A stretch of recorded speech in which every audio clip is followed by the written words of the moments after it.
And so here we are back with Scarlet Hollow. And yes, we want to continue to episode 2. Why not?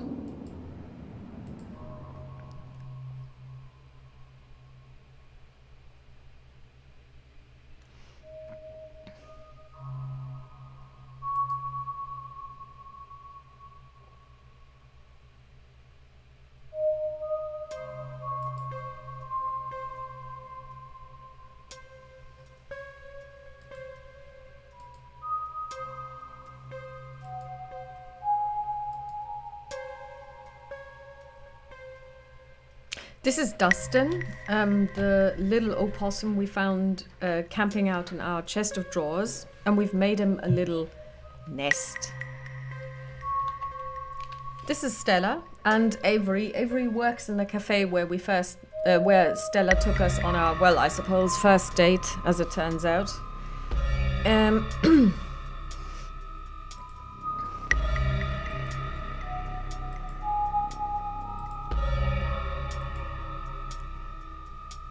Then, of course, we went cryptid hunting and we saw this animal with this growth on its face.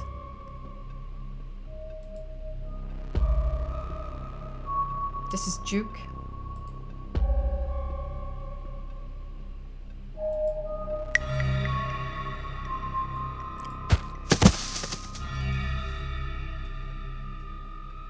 And we made the decision then and there not to go for the shotgun, but to grab Gretchen. And I suppose if we had taken the shotgun, Duke might have survived, but I think Gretchen would have died.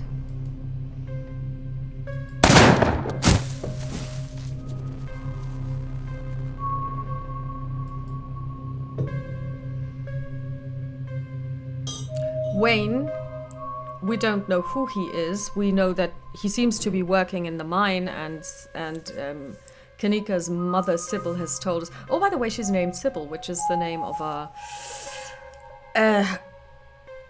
soothsayer. Basically, that's the name of the oracle at Kumai. Told us that she cannot help him, and Wayne knows our name. He has called us by our name, but we don't know him, so that's a bit odd. Well, lots of things are a bit odd. A bit weird, innit?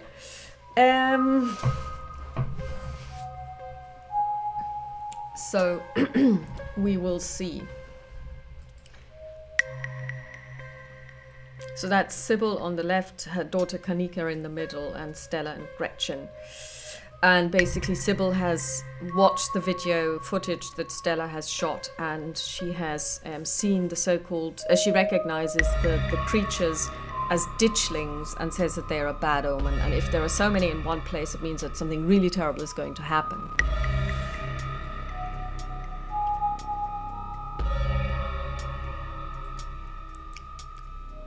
Tuesday morning awaits. Well, wake up. Yep.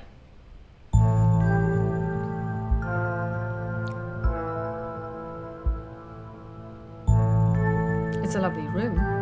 The sun has risen, the birds are singing, you are still alive, and for now, you are safe. Your gaze wanders across the unfamiliar room to the window and the woods beyond, and you wonder if the monsters are lurking just beyond the trees, ready to pounce as soon as you leave the comfort of your new friend's family home. You can't help but remember Duke, slumped against a tree, pieces of him scattered across the clearing. And knock at the front door. Your morbid thoughts are interrupted by a distinctly unhappy voice filtering through the house and past the closed door of your bedroom. Oh, it's Tabitha, our dearest Tabitha. She's my cousin. Where the hell is Callisto? Oh, hey, Tabby. There's a fresh pot of coffee on the table if you want to come in. No, I'm just here to check in on my cousin. Let's make this quick. I have a lot on my plate today. She's a terrible person. I hate her. You're barely decent. Well, I honestly don't care. It might be mildly scandalous if people saw you like this. Again, I don't care.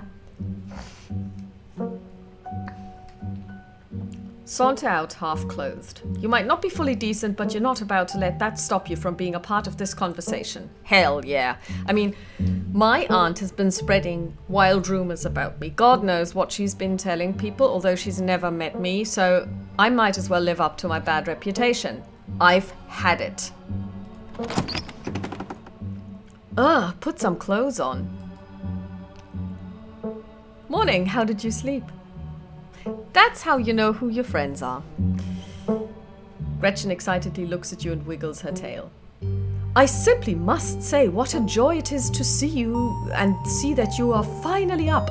I do hope you're well rested and that you don't mind our most unfortunate guest. Tabitha. What exactly did the two of you get up to last night? We went up to the woods to film a video. No, not that part. Okay. The cops called this morning and told me all about that. They did? What did they say? Did they find Duke? They didn't find a body, if that's what you're asking, but apparently he never went home last night. Well, of course he didn't. He's dead, you bitch. And they had quite a few questions about you, Callisto. Don't worry. I told them you were an upstanding citizen. You should remember that kindness. You should remember that kindness the next time you think about blowing me off to spend the night with a stranger. You know what? Sod you, sister. And to think you didn't even bother to call. The nerve. Well, you made it perfectly clear, darling. I'm sorry that I don't actually have a part in this conversation because I would give her a piece of my mind. Hey, don't be so hard on Callisto. I asked her to crash here. And look, I don't care what the cops think, Tabby. There's something horrible out in those woods, and I don't think anyone in this room wanted Callisto walking up that mountain alone last night. Stella, would you mind giving me a moment alone with my cousin? And while you're at it, please stop calling me Tabby. We're not in high school anymore. You're such a bitch. All right. You're not going to let her treat my dearest Stella like that, are you, Callisto? Don't worry, Gretchen. As soon as I can enter into a conversation with my cousin, I'll give her a piece of my mind. Isn't this Stella's house? Why are you bossing her around? Come on, Tabby. No berating guests in the Richmond household. Whatever. I don't really care if you're here for this. You've been in town for less than a day and my stress is already through the roof. I mean, I get it. Stella got you all worked up and you were too scared to walk home. Sure, whatever. That checks out. But I don't care if those woods are chock full of ghouls and ghosties. You had me worried sick. From now on, you're back at the estate by bedtime. No more impromptu sleepovers. Excuse me?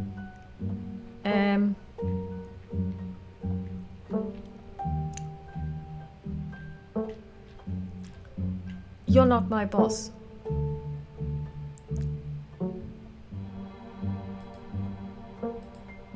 I may not be your boss, but I am your host. Well, no, sister. And in a functioning society, guests treat their host with at least a modicum of respect. Wouldn't you say so, Stella? I don't know what it is like in the city, but while you're out in the country staying under my roof, I expect you to treat my time with the consideration it deserves from here on out. Text me at the very least. I'm leaving. I've already lost a good chunk of my workday tracking you down. I expect to see you back at the estate tonight. Actually, threats like that don't sit well with me. Wait, Tabby, let me know if you're free sometime, okay? Tabitha sighs. You're relentless, we'll see. But don't get your hopes up. Hey, you good? Sorry about Tabby, she totally blindsided me.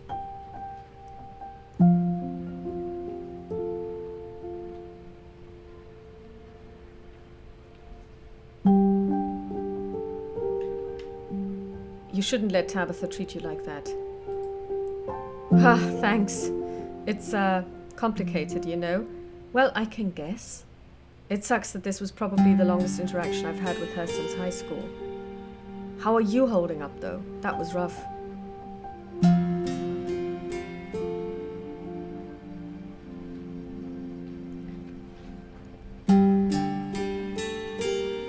I'm happy I stayed here. Me too. Anyway, sorry for that rude awakening. I'd been up for a little while, but was hoping to let you get a little extra sleep. But you're up now, and we've got a full day ahead of us if we're going to get to the bottom of this. A full day ahead of us? That sounds like it's walking time to me.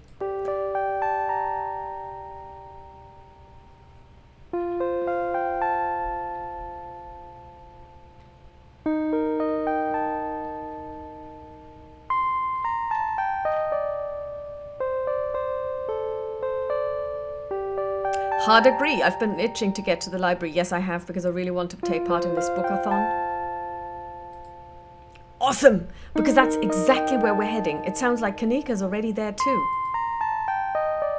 Oh, let me set up a group chat. What's your number? You and Stella exchange numbers.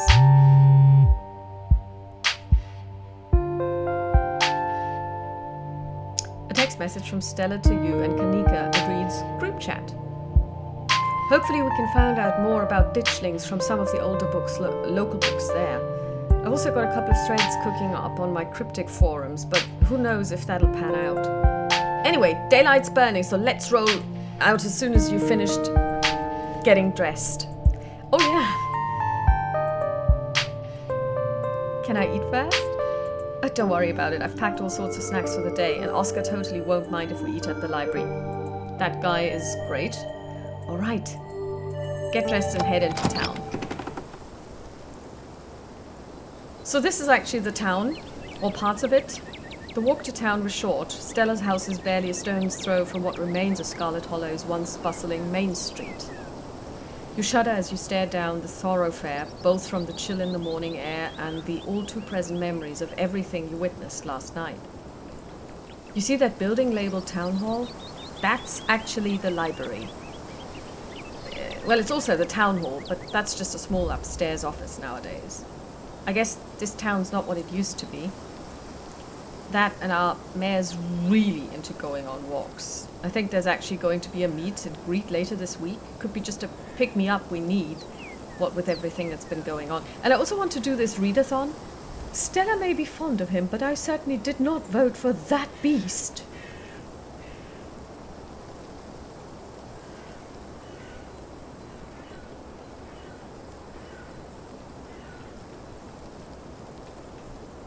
Gretchen doesn't seem to care for him. All right, I know you've joked about it a couple of times, but now I'm actually starting to believe you can understand her. Gretchen absolutely can't stand Mayor Jimmy. Oh, hey! That's Avery. Morning, Stella. And same to you, Callisto. Speak of the devil, we were just talking about you. Oh, Sybil, you're a charmer. Coming from Stella's, huh? Did you all have a slumber party? Sorry, y'all, but I'm actually in a bit of a rush this morning. I really can't stop to chat. It'll take me a bit to set up, so if you want to catch up with folks or grab something at the diner, you can meet me at the library when you're done.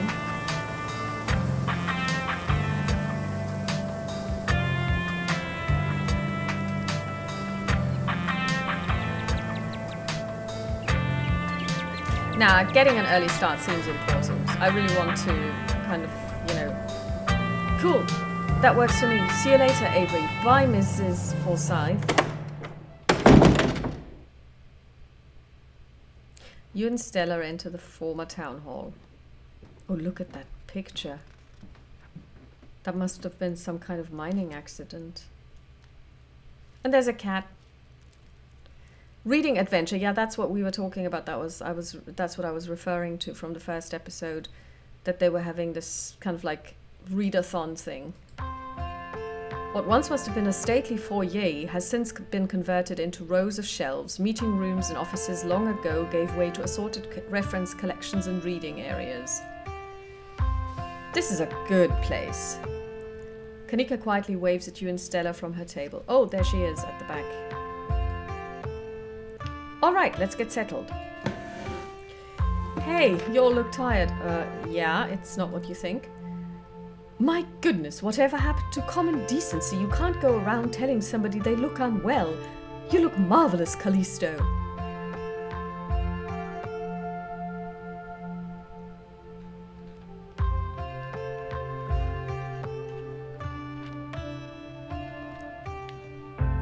I'm pretty amped up, actually. I've never done a Scooby-Doo before. Some creepy old guy with a real estate scheme and a bad costume is at least a little more believable than monsters and curses. Wouldn't that be a relief? And if Callisto's antics are anything to go by, we've already got our talking dog. Okay, well, thank you very much. I do wish you could understand me, Stella. Anyways, I guess we should get started. Great. Girl, let's get started. I'll be doing most of my research online, but I went ahead and put together some books that might be helpful. On top of local texts covering the history of Scarlet Hollow, there are also volumes on cryptids and Appalachian folklore. This girl's got it together. Oh, thanks, Kanika.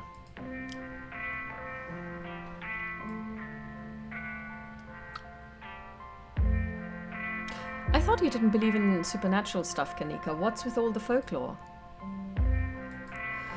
Even if what we're dealing with isn't magical, it exists, and it has existed. Even the most far-fetched myths and urban legends have some basis in reality, and piecing those facts together is way better than going out there with nothing. Plus, I know that if I didn't grab them, Stella would already be out there getting them herself. Guilty as charged, thanks, Kanika.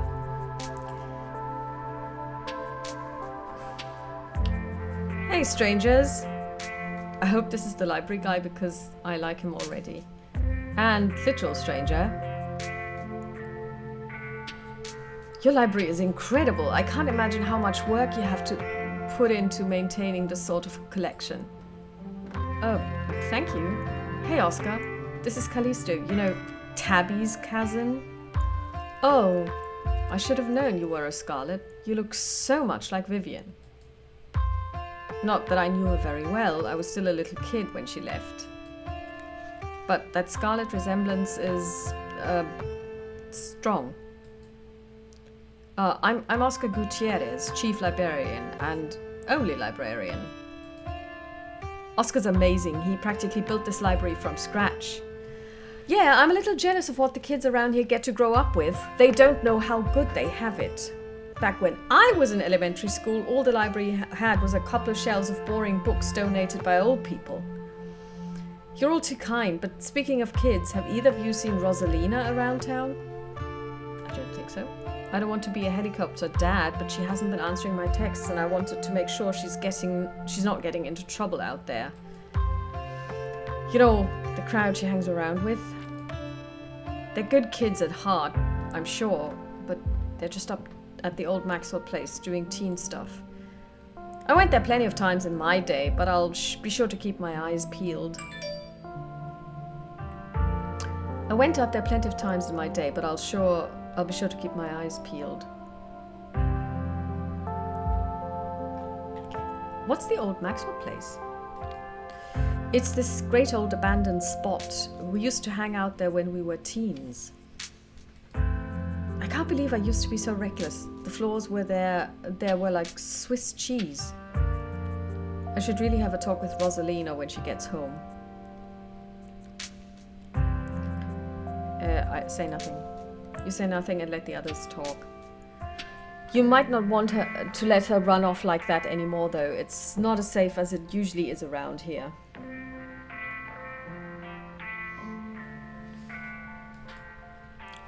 Is that so?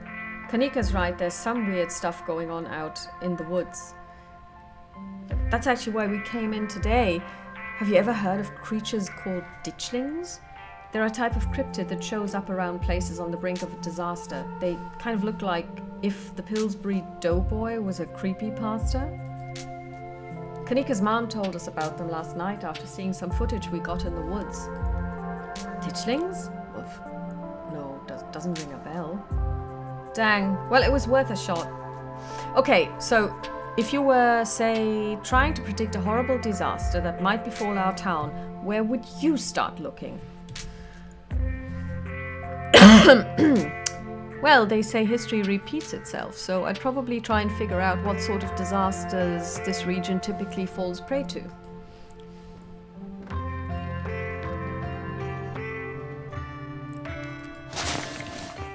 Ah.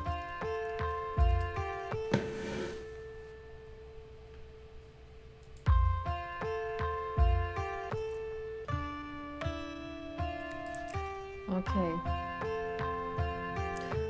Should I be worried about something? I don't know yet. I'll be right back. Gonna go nab some more books. Okay. Behave while I'm gone, Gretchen. Oh, you don't have to worry about her, Stella. You're such a good dog, aren't you, Gretchen? Here, have a biscuit, old girl. Well, ain't you the sweetest thing on two legs? Gretchen inhales the soft biscuit, drool leaking from her toothless mouth as she swallows it whole. I'm pretty sure Stella's barking up the wrong tree, Oscar. I don't think you have to worry about any horrible calamity befalling the town. But she's right about the weird stuff. There's definitely something unusual going on out in these woods.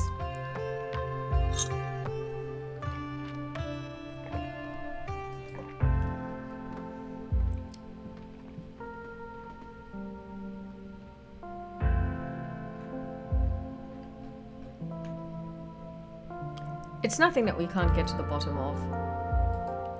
I'm gonna try calling Rosalina again. I just hope that Rosalina is still alive. I'm sure she's fine, really. Rosalina's a smart kid. She knows better than to go around getting into trouble, and we'll make sure to keep our eyes peeled. Thanks, Kanika. And Callisto, if you see a 13-year-old girl with a black braid and glasses, would you let her know that her dad is worried about her? Oscar anxiously wanders off, phone in hand. Got him! Just grabbed a whole mess of local history books. Stella sets a massive pile of books on the table and pulls up a chair. All right. Haha. This is going to be so much faster with the two of you here to help out. Got our snacks, got our source documents. Let's get this research party started. Oh, look, she's got a little bat on her laptop. That's so cute. Reading awaits.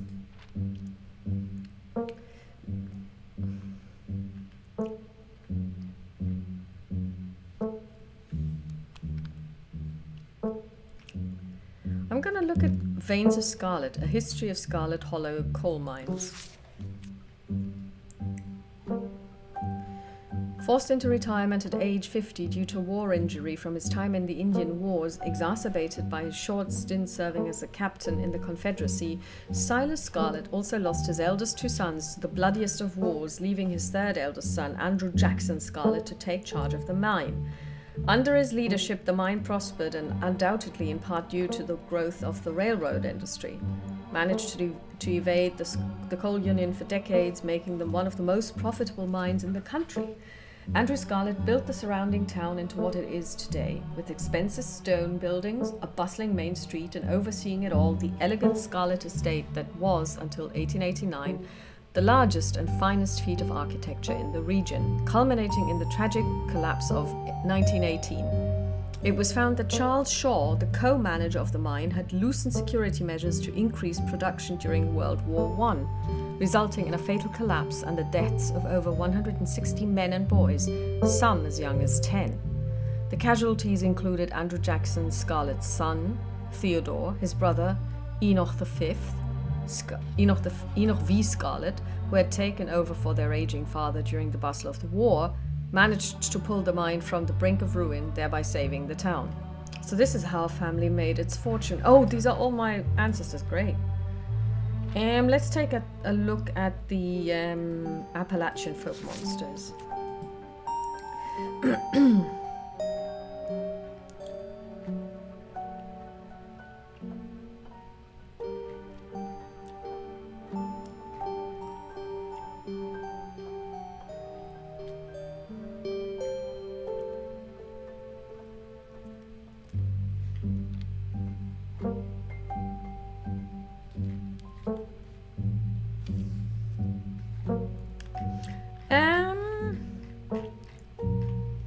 Let's take a look at the ginseng babies first. It's safe to say life was hard in the South after the Civil War. The land and its people had been ravaged by conflict, and many turned to unusual industries to get by. One such industry was that of ginseng diggers, or sand diggers, as they were colloquially known, who eked out a meager living for themselves by digging up and selling wild American ginseng. Myths surrounding sand diggers were plentiful, but most prominent among them was that of the ginseng baby. It was said that if you dig up a ginseng root on the night of the new moon, it'll cry like an infant and leave blood in the earth when it's torn free. The parallels to European mandrake myths are clear, and it can be assumed this myth arose from cross-pollination from European immigrants. But perhaps on the night of the new moon, you should go out and dig up a ginseng root, see if it cries, and check the earth for its blood. For it could be that the myth spread not through legends passed down through immigrant families, but from the unsettling experiences of these Appalachian foragers. The Bell Witch, a particularly violent haunting in Tennessee.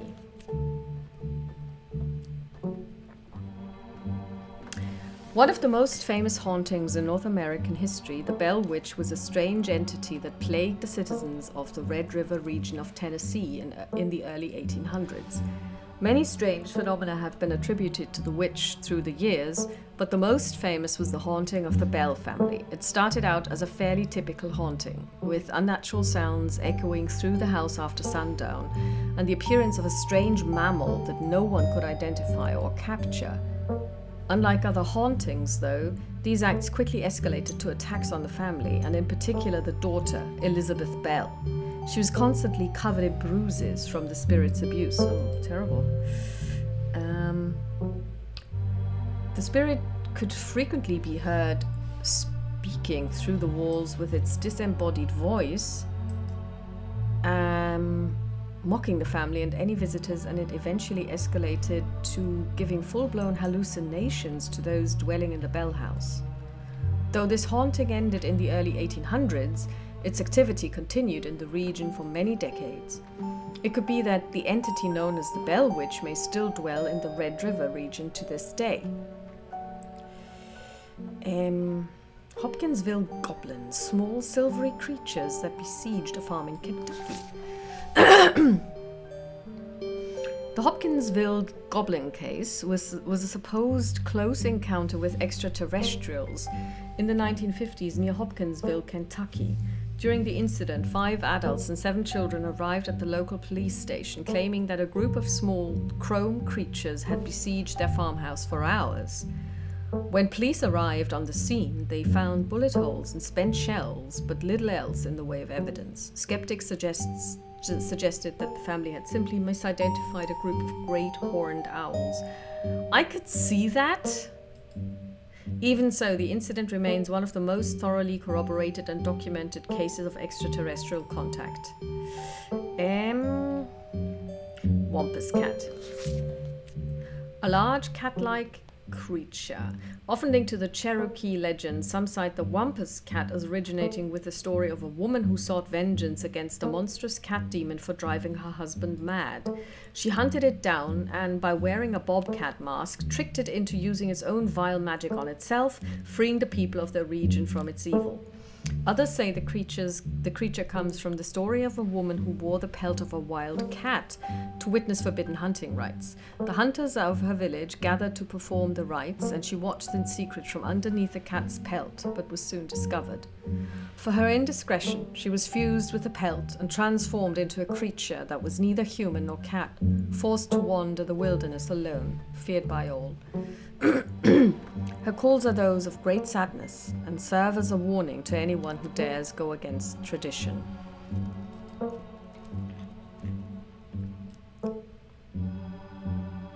Tommyknockers.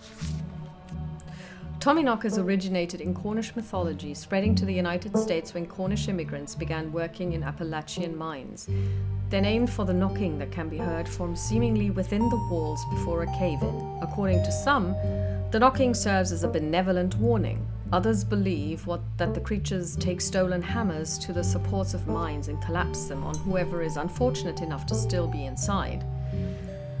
They are traditionally thought to be impish, leprechaun-like beings, but some claim they are the spirits of dead miners forever cursed who haunt their final resting place. I mean, that might make sense here. Talipo.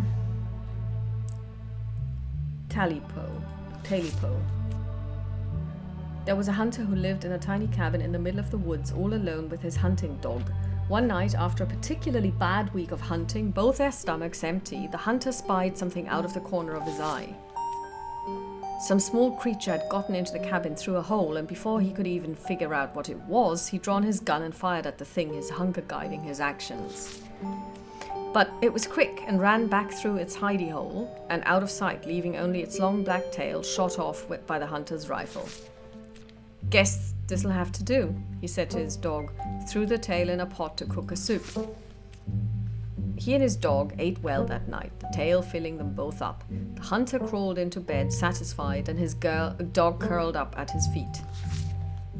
He woke up to the sound of long nails scrabbling across wood.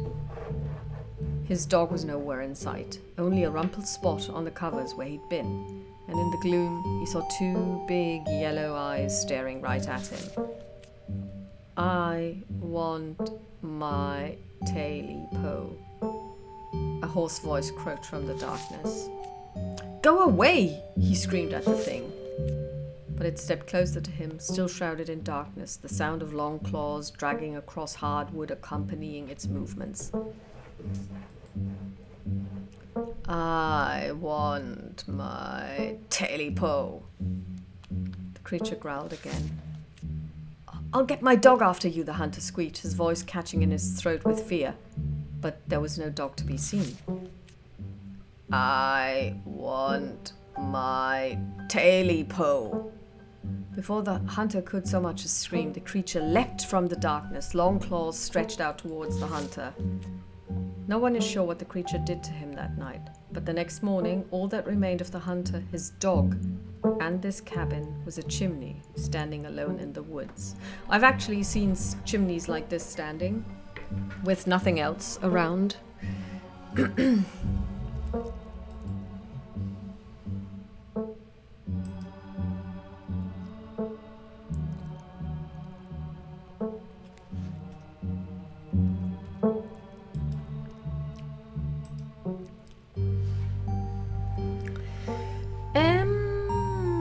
The Jersey Devil, a wyvern-like creature. Though the Pine Barrens, the place where this creature is said to have been born, are far from the Appalachian wilderness, sightings of the Jersey Devil have been documented all throughout the forests of the eastern United States. According to popular legend, the Jersey Devil was born to a woman named Jane Leeds. Leeds, upon realizing she was pregnant with her 13th child and daunted by the task of giving birth yet again, cursed the child in her womb, proclaiming it would be the devil itself. What a stupid thing to do. Though born as a normal child, it quickly transformed, gaining a goat or horse's head, large bat wings, and a forked devil's tail. Kicking at the family and lashing out with its tail, it flew up the chimney and got out into the night, disappearing into the Pine Barrens. The Jersey Devil is one of the oldest cryptids in North American history, with sightings spanning back through the 1800s all the way to the origin of the myth in the late 1700s. It's said to move with incredible speed and is recognizable by its high-pitched, blood-curdling scream. Mothman. Here we are.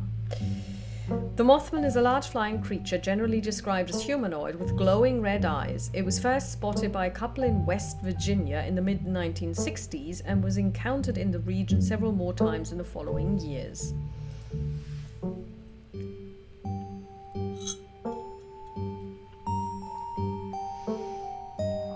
The Silver Bridge collapse of 1967 has been linked to a series of Mothman sightings, and it's said the presence of the creature served as some sort of omen or was a catalyst that led to the disaster. This has since become an important aspect of Mothman, with sightings of this cryptid often taken as a sign that some great misfortune is soon to follow. Okay, I mean, we've got this idea of portents and omens. This has since become an important aspect of Mothman, with sightings of this cryptid often taken as a sign that some great misfortune is soon to follow. You close the book and put it back. Historical buildings of Scarlet Hollow.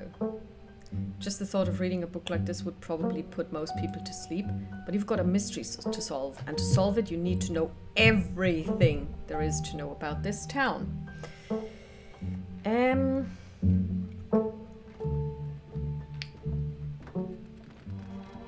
Well, first, the Scarlet Estate. The Scarlet Estate, inarguably but the most striking piece of architecture in Scarlet Hollow and the most elaborate and elegant estate in the region prior to the construction of the Biltmore in 1895. Andrew Jackson Scarlett chose the location to be atop a hill in Scarlet Hollow's geographic center, so that it might be seen from the town below. That's where my cousin resides. It remains a constant reminder of the family who carved Scarlet Hollow from the wilderness and provided wealth and prosperity to its residents. Hiram Scarlet Memorial Hospital. First used as a field hospital during the Civil War, it was named after Silas Scarlet's eldest son, who perished in the bloody conflict. It still stands at the end of what is now the residential district of Scarlet Hollow, and has served the health of the community for over 100 years. In the late 1800s, as the town prospered from a coal boom, additions were built onto the house and it was opened as a change of air clinic, bringing in prestigious clientele from around the world. They believed the fresh mountain air would do them well, and Scarlet Hollow became a tourist destination for patients of all afflictions. The clinic still operates to this day as a doctor's office and stands as a building of cultural significance. Our mines. The original mining facility is no longer standing, having been destroyed in the collapse of 1918. Though the new facility, outfitted with all the cutting-edge technologies of the industry, is in itself a fine example of practical construction. The first iteration of the mining camp was a true product of its time, and what few photographs exist are an interesting peek back at a different era. One can still visit the site of the original Scarlet coal mine, though all that remains are a few abandoned tunnels closed off to the public. Who are the Tremaine? Tremaine, that's actually probably a Cornish name. Situated on the edge of Scarlet Hollow's farmlands, the Tremaine House homestead was one of the earliest settlements in Scarlet Hollow, predating even the town's famous coal mines. For many decades, the Tremaine family maintained the largest farm in Scarlet Hollow, but a break in the family led them to split the land in two, and the homestead along with it. Despite the many changes made to the two halves of the Tremaine homestead in the subsequent decades, the original log structures are still visible and maintained to this day. They are undoubtedly the oldest buildings left standing in Scarlet Hollow.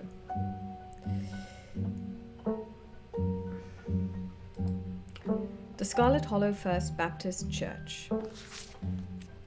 One of the first buildings constructed by the Scarlet family, the Scarlet Hollow First Baptist Church still sits on its original foundation, though the building was reconstructed to accommodate the influx of citizens during the Scarlet Hollow coal boom of the late 1800s. Attendance has dwindled since the infamous mine collapse of 1918, and while the building may have fallen into disrepair, its simple vaulted ceilings still evoke awe to any who enter. And lastly, the town hall. Silas Scarlet personally funded the town hall's construction as the first municipal building in the then small community of Scarlet Hollow. It has stood at the end of Main Street since before the Civil War, its white columned edifice withstanding the ravages of the 1860s and continuing to stand to this day, a stunning piece of antebellum architecture. After the town of Scarlet Hollow switched to a dog-mayor system of governance in the 1920s, the building has been put to different uses, though the upstairs still house the town archives and a special ceremonial office for events with the mayor. So, the mayor of Scarlet Hollow is a dog. You're done here. You close the book and put it back. Okay, let's look at Silas Scarlet, soldier, woodsman, leader. Silas Everett Scarlet was born to Colonel Everett J. Scarlet in 1818, one of 12 siblings. The poor mother. He grew up in eastern North Carolina during a tumultuous time in the state's history, and not much is known about his life before he joined the army in 1836 at age 18. He quickly rose through the ranks, in part due to his father's connections, but also due to a particular ruthlessness for which he received the nickname Bloody Silas Scarlet. Tabitha is probably his great-great-great-granddaughter. The federal government granted the now Captain Silas a tract of bounty land in exchange for his services in the Indian War, and he settled into the hills of North Carolina in 1841. That land would become Scarlet Hollow. But it started as a simple log cabin built by Silas's own two hands, occupied by his family of 10, Silas, his wife Mary Joseph Scarlet, and their 8 children. Logging business brought many workers and fellow landowners to the hills, but it wasn't until Silas discovered rich seams of coal running underneath the entire region that Scarlet Hollow was really put on the map.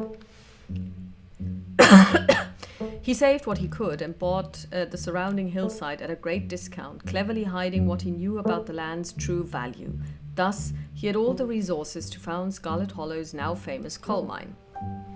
You're finished with this one. I think I'm all done. Let's check in.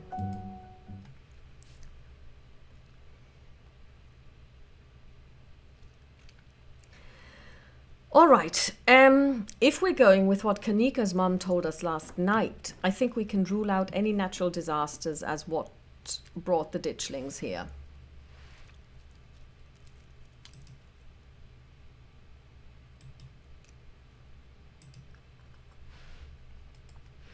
But not nuclear incidents. Looks like our state has a history with those. What about you all? Find anything? Meow. Before you can respond, a handsome black cat leaps onto the table. Stella quickly slams her book shut. Ah, hey, Pixel. You might want to close your book. He loves to rip up any paper he can find. Pixel, my dear friend, it's been too long. How have you been? Hungry. Did Stella bring the good stuff? Ah, don't worry, little guy. I didn't forget your treats. Ah, yeah, snack time. Sorry if Pixel's bothering you all. Hopefully he hasn't gobbled up any of your books. He can't stand the thought that people might pay attention to anything that isn't him. Okay. Hey, Pixel. What do you think about the monsters we saw in the woods?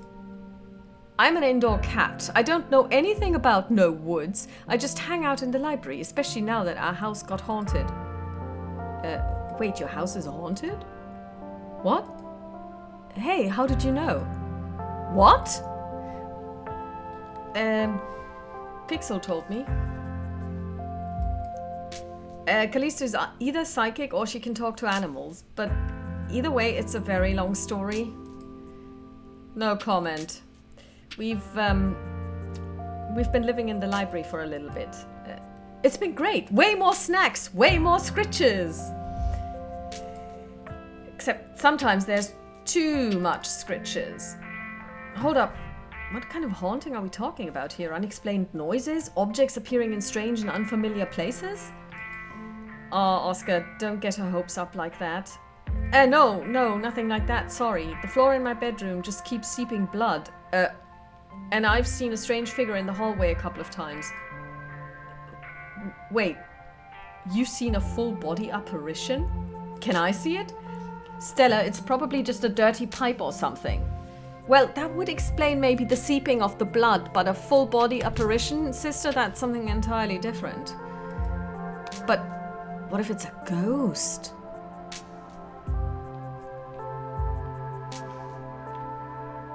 Well, it's worth looking into. You're all more than welcome to check it out. Maybe tomorrow night? Yes, we'll be there. Woohoo! I mean, forget about this stupid funeral of my terrible aunt and my even more terrible cousin. Yeah, that sounds like fun. Can't wait to get spooked by some creaky pipes.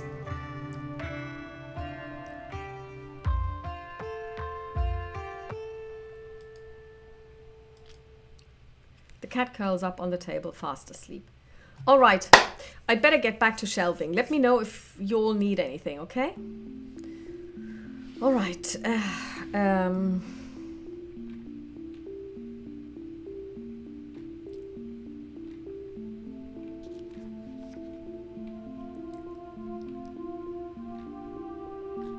Okay, I really want to know about this nuclear thing. Stella, what was that you were saying about nuclear incidents? You were talking about that Goldsboro thing, right? Yeah. Apparently in the 1960s, a B-52 carrying a live warhead broke up in midair and dropped a couple of bombs. Fascinating bit of history there. The first of the two bombs landed upright after its parachute got caught in a tree. Thankfully, it didn't go off. At the time, the government claimed that the bomb was unarmed, but it later came out that the only thing preventing the detonation was a single electrical switch which failed to trigger on the descent. And 60 years later, the second bomb still hasn't been recovered. Right, it's conventional explosive disintegrated in mid-air, but most of the nuclear material was made unrecoverable by flooding. If I remember correctly, they just buried it and sealed it up. I'm sorry, did you say they buried it? Do you all need something dug up? Because if so, I'm your girl.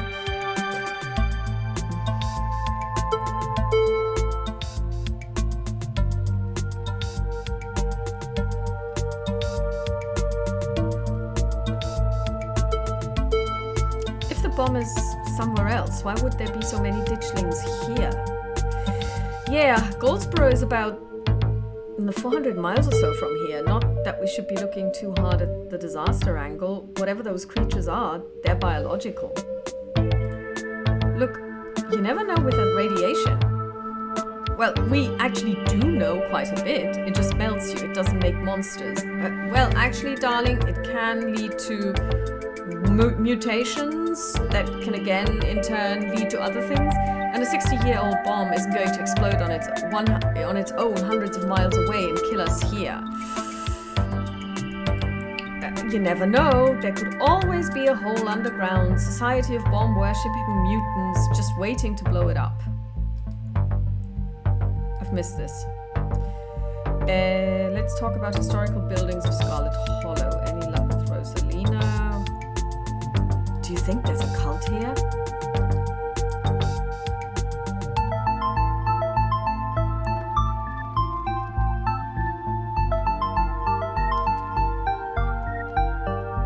Folks here feel tense and closed off. The whole vibe of this town is off and it feels like folks are hiding something. Or maybe people here just aren't used to strangers. Talk about Appalachian folk monsters. So, Appalachian folk monsters.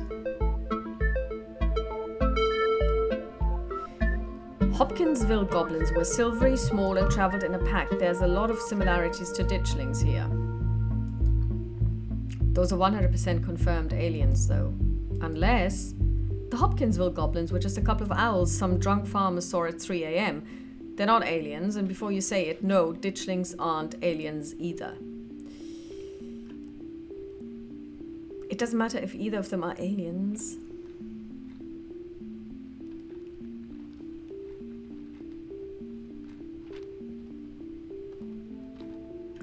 All I'm saying, no, actually I would go with, it doesn't matter if either of them are aliens, what matters are the similarities. Alright, I can respect that, but even if the Hopkinsville goblins were ditchlings, there's not a whole lot to go on there, and that's a big if. It'd probably rule out the whole portent of doom thing. I'm already ruling that out anyway.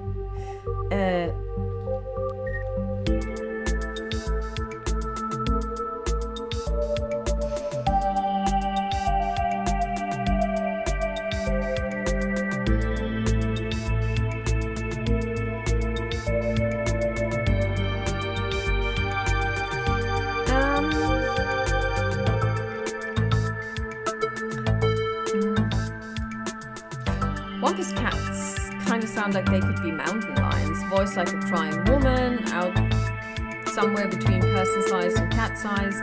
Definitely, they are 100% mountain lions. Kanika, you know there are no mountain lions up here. I thought you were supposed to be a skeptic. Oh, Stella, one of these days you'll trust us.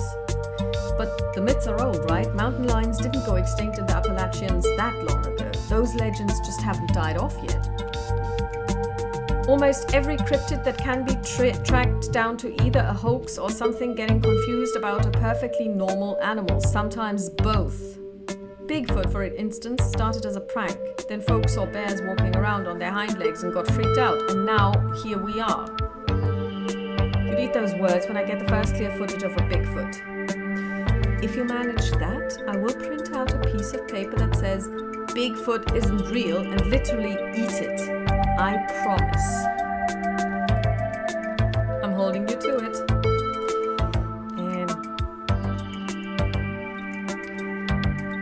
There's some striking similarities between Mothman and ditchlings. Both of them are portents of doom. Mothman, I love that guy. There's a whole subgenre of cryptids that serve as bad omens, but the disaster angle is definitely a clear connection.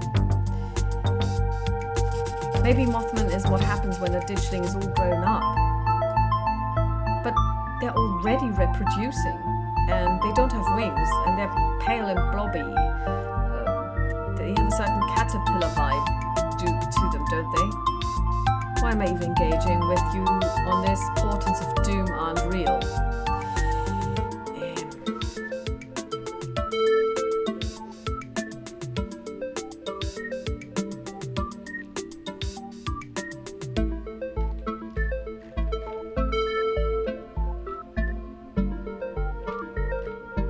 Do you think that the ditchings may be Tommyknockers? What with the whole warning thing? Good thought, but Tommyknockers live in the mines. That's like the whole thing.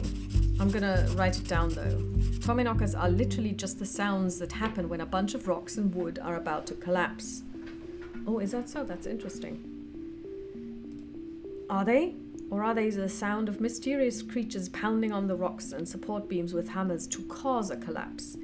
There's simply no way to know.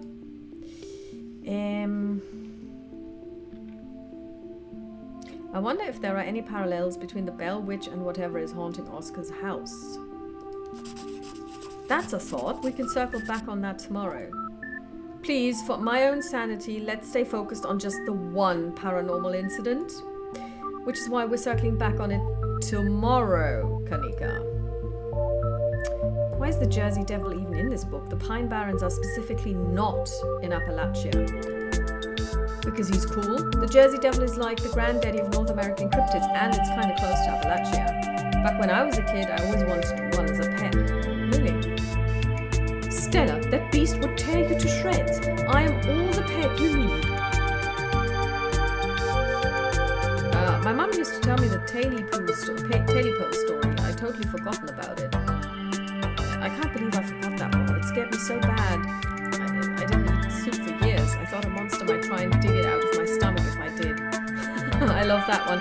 There's this old chimney in the woods that I used to think was the chimney from Taily-Poo, the one that was left after the thing did whatever it did. How I know that it's just because chimneys don't burn down and wooden houses do.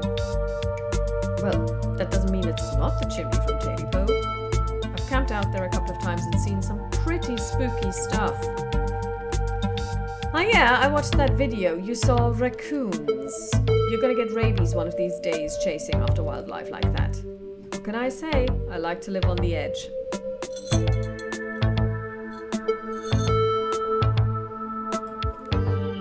I've never heard of ginseng babies. Oh yeah, that myth is pretty buried. Haha, the author managed to unearth it for this book. Get it? But seriously, whoever wrote this book definitely stretched things out so they could include some of their favorite stuff, like how the Jersey Devil is in it. Have you seen what ginseng roots look like though? Creepy stuff. Creepy, but incapable of screaming. Yeah, that's one of those things that even I don't buy into. Let's move on.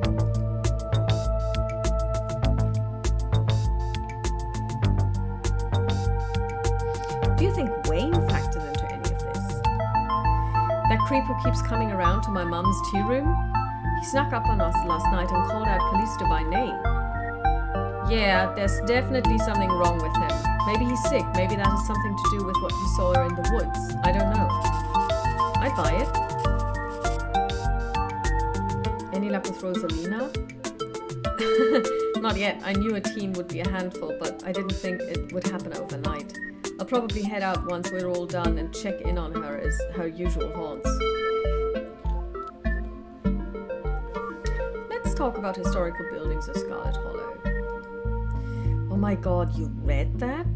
That book was assigned as punishment if we misbehaved in school. It's an excellent sleep aid. NyQuil and melatonin have nothing on historical buildings of Scarlet Hollow.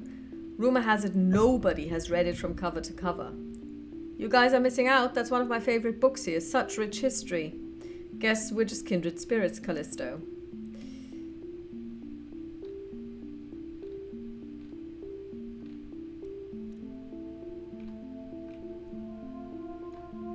Stella, when were you going to tell me that the mayor is a dog? I was hoping it'd be a surprise. Scarlet Hollow hasn't had a human mayor since the 1920s. Yeah. If you were hoping the mayor might be able to help us out here, you're out of luck. I'm afraid it's true. Mayor Jimmy is a rascal and not to be trusted. Now hold up, Kanika. Can't Callisto talk to animals? Maybe she can get the mayor to help. Stella, how would that even work? It's not like we can just tell people the mayor told Callisto to listen to them. I can't believe we're even talking about this. You're right, though. You're right. Back to our mayorless drawing board.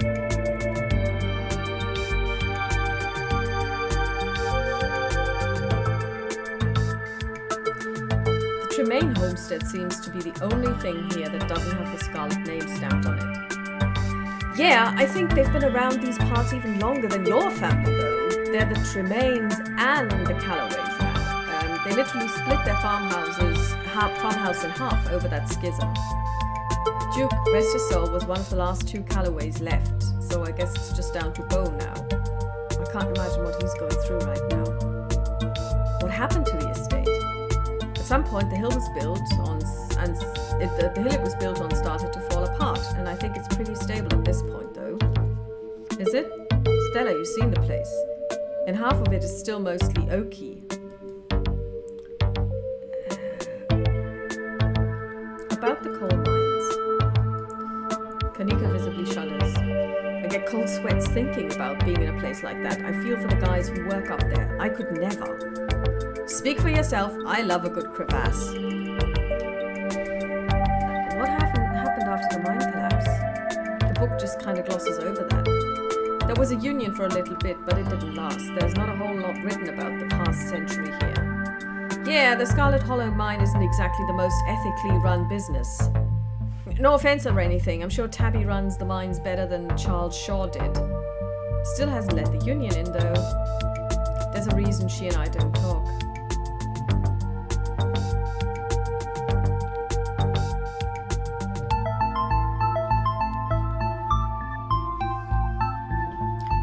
Charles Shaw, has he been mentioned before?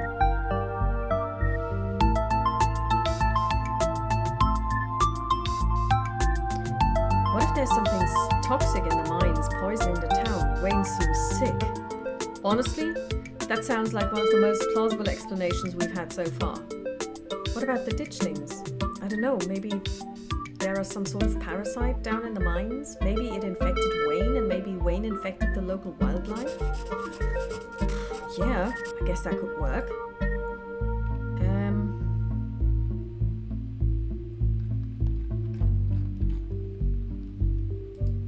So, Silas Scarlet.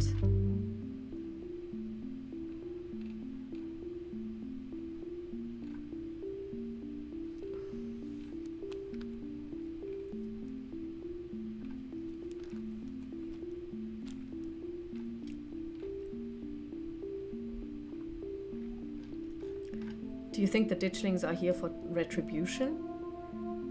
That seems tenuous. Assuming Kanika's mom is right, they're here as an omen, not because they're going to do something themselves. And I think we know how I feel on the matter. The mines are the obvious common thread between everything we've researched, between Wayne, the old collapse, and the fact that the whole town's practically been built around them. They're the smartest place to start our investigation. Good idea. There's an awful lot of mines-related stuff in my notes. We can poke around, find out if anyone's seen anything weird. Just to clarify, you two are suggesting we go to question some of the miners, right? We are not poking around unprepared in the actual mines, right? Right? Yeah, totally, 100%. I would never. We don't even have a good reason to go down there. Good. Let's keep it that way. You know how I feel about mines. I promise, Sneaks, we're just going to question some of the miners. And if that question gives us a good reason to poke around, say, a cool abandoned coal mine, then we'll cross that bridge when we come to it. You can cross that bridge when we come to it. I'm not going underground. I'm just messing with you. We'll stick to the surface. Yeah, and hopefully we can find out what's wrong with Wayne while we're at it.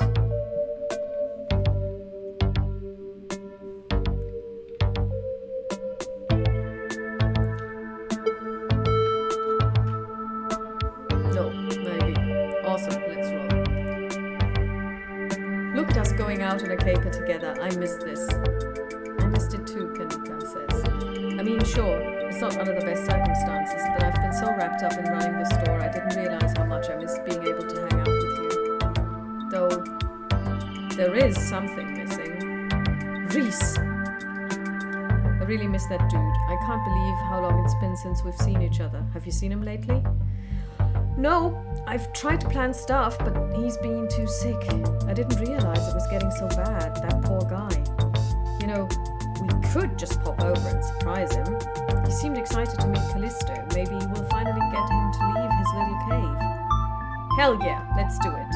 Alright, let's roll out. See you, Oscar. We'll let you know if we run into Rosalina. Thanks, guys. I'll keep you all posted. Oh. It looks like it was built into the mountain. Reese's home stands at the edge of the forest wall, an isolated buffer cushioning the rest of the town from an unending wilderness. Unlike several of the other entries in historical buildings of Scarlet Hollow, this one still looks mostly like it did in the book. Reese, it's Stella. I brought some buddies too. Shh, not so loud. He's still sleeping. Can I help you with something? The woman in the doorway stares directly in your eyes. You can practically feel her simmering irritation washing over you. Hi, Dr. Kelly. We were wondering if it would be okay if Reese could come and hang out. Nothing strenuous, we promise. I'm not going to wake him up. If he's sleeping, he probably needs it. Whatever you two have planned is probably beyond what he can manage right now, anyways. Oh no, poor Reese. It's just been so long since either of us have gotten the chance to hang out with him. I'm sure he and Callisto would get along super well too.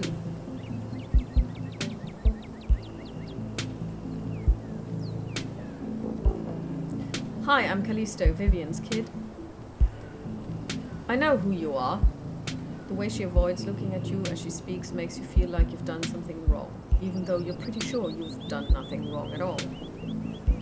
Reese's mum turns back to the house sighing. Sorry, I know that was a little rude.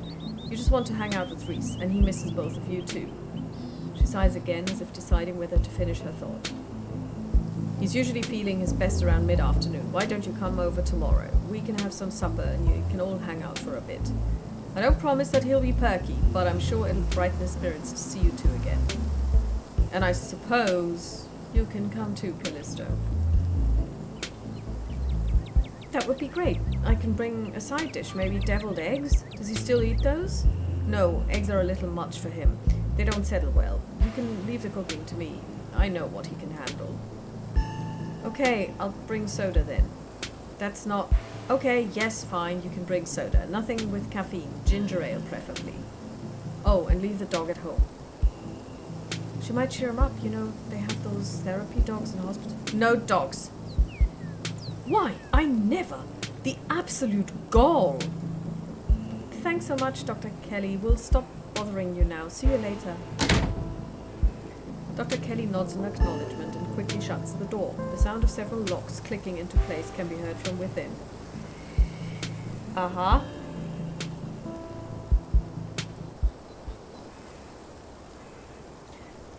God, that woman makes me so nervous. I remember she used to be so nice and carefree when we were kids. She always had the best stickers when we had to get our shots. Maybe she's just stressed with Reese. Or maybe she's just nice to kids. Either way, I guess it's just the three of us. You gonna drive? Yeah, sorry. I don't like the thought of going up there without the van. Cool. I'll take my shortcut then. It shouldn't take long for me to get there. You're welcome to tag along, Callisto. Don't worry, I won't be offended if you'd rather ride with Kanika. I'm sure you're probably sick of the woods. Either way works for me.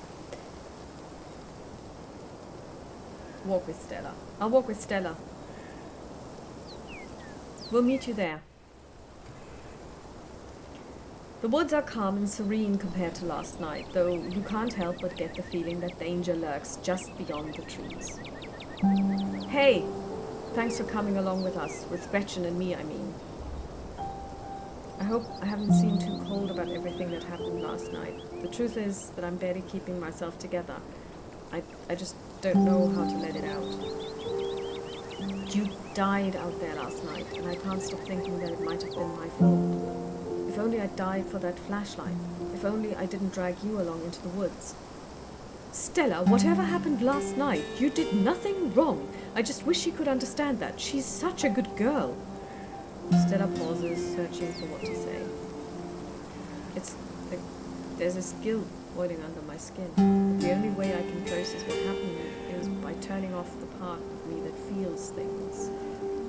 When I'm around other people, it's like I think of Duke dying as just a thing that happened. Like it's just part of another video. Because if I actually admit to other people that I feel something, then I'd have to admit to myself that what happened is my fault.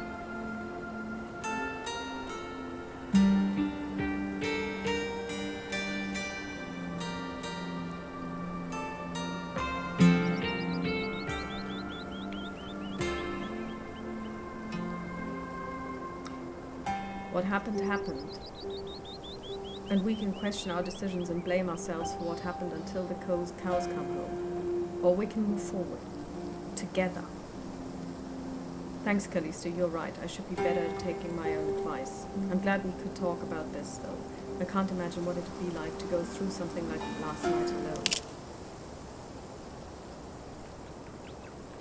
The conversation comes to a dramatic halt, with you, Stella, and Gretchen all whirling around to face the sound as the source of the sound. A bird! Let me at it! I can get it! Back off, dog! This is my stick! Whoa, calm down, girl. It's just a bird. And the same probably goes for the two of us. Haha, I guess we're all a little on edge. Let's hurry to the mine. It shouldn't be much further. Kanika casually leans against her van as you and Stella emerge from the woods, and we will now take a short break.